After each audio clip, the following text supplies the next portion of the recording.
At Grosvenor we can offer CarPlay upgrades for vehicles fitted with Pro navigation. So the prerequisites for what you actually need to carry on for this retrofit is Pro navigation and a car built from late 2016, so sort of September 16 onwards, and that's the build date, not the registered date.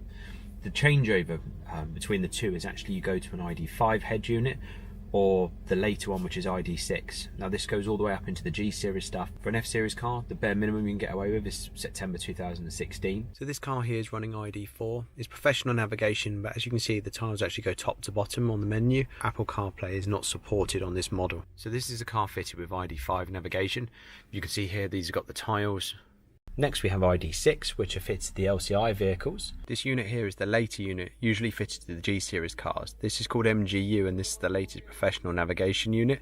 We do currently support this for CarPlay as well.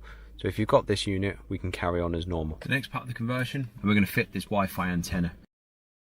These are quite basic, just some cars don't have them. So all we do is we fit this. This is actually included in the price. As soon as it's been coded up, aero's been fitted, you get a new option just down here in the corner once the phone's been repaired back to the car.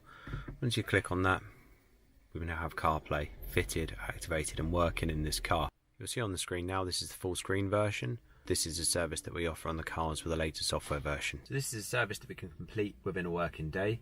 Please visit our website on bmwspecialistreading.co.uk or phone us on 01189 583481.